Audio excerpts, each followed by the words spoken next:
Trojan family, what is going on? Welcome to the USC LAFB show. We are roughly 45 minutes from kickoff.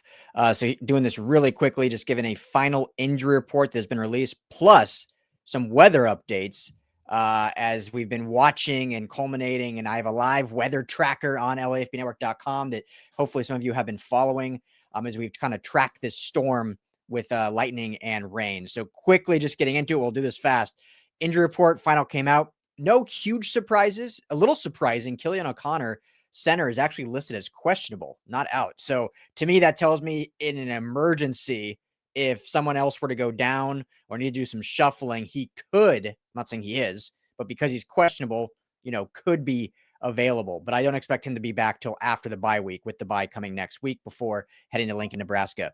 Elijah Page also listed as questionable. So again, we do not know for sure. We'll know probably in 30 or so minutes when these teams actually take the field, if he will be able to go or not. If not, we'll see the offensive line exactly how it was last week with Jean-Ray Reed in the center, Tobias Raymond on the left, Tobias Raymond on the right, Justin Tano on the left. And then you have Micah Benuelos at left guard and Alani Noah, per usual, at right guard. Outside of that, Jamal Jarrett, a little bit of a surprise, popped up on the report as questionable. He's played sparingly this season. Obviously had the big, thick 6 against Purdue earlier on in the year, but he's been a very situational role player. However, that big body could be necessary tonight against that dynamic running attack of Notre Dame. So we'll see if he is able to go. And then Caden Chittenden, the kicker, has been questionable and on the report all year, is questionable again, but with Ryan Sayeri really seizing that starting role, no huge concern there, at least for the Trojans. As far as out, nothing new here. Zacharias Williams, receiver, still out. Eli Sanders listed as out, not out for season. Maybe there's some hope he can be back, or they just haven't officially marked him fully done for the year. Wayman Jordan out. Prophet Bound obviously still out. And Floyd Boucard, as we reported all week long, will be out this week. And they will assess after the bye week when he will likely return. So that's the injury report. Again, no huge surprises there, but we will see if Elijah Page can go. And if not, we'll see if this offensive line can do what they did last week against Michigan, who Michigan, by the way, defensive front really had their way with Washington today. So it's making that win last week look even better. And let's see if the Trojans can replicate that this week against a very good Notre Dame team. Weather reports, I've been tracking it. There's been lightning in the area. It's raining heavy out there in South Bend. I wish I was there. I was there 2 years ago.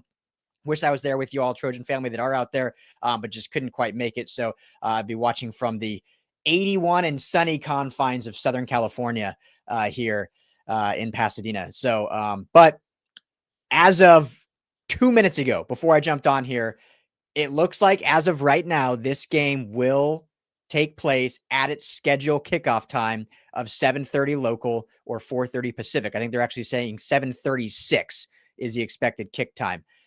So there must have been a little break in the weather there. Obviously, rain doesn't really matter. It's the lightning, but fans have now been allowed to take their seats. 30 minutes ago, they were allowed to enter the stadium. The gates were open, but they had to be sheltering in place and cannot enter their actual seats. As of, like I said, just a couple of minutes ago before I hit that red record button, that was lifted. Fans were able to enter, and this game is expected to start on time. Now, there's been other reports out there that if a delay does occur, whether it's before the game or during the game, USC reportedly is willing to wait it out as long as necessary to get the game going. Notre Dame, this reportedly, I've talked to some other people, will put basically a timer on that. And eventually, if the delay is too long, that delay will end and they will no longer play this game this evening. Now, this is a worst case scenario. We'll see if this were to happen. Now, if that were to happen, the game likely will just be canceled. And I have no idea what that means for ramifications, but because it is a non-conference game and not a conference game, that might be it. And what an unbelievable ending potentially to this rivalry if that is the way it goes. Based on chartered flights and scheduling, it's unlikely this game can get pushed to tomorrow, and certainly you're not going to push it to another spot in the season with the schedule already set, even though both teams have a bye next week. That's just going to throw all conference play for especially USC into chaos. So let's cross our fingers that that does not happen. Let's hope that this game starts on time and goes fully through the extent of it so we can have an awesome game in what is set to be just a great matchup between two historic programs. So, but we'll keep you posted. I'll be here all night. I might be going live after the game. We'll see, depending how late it is.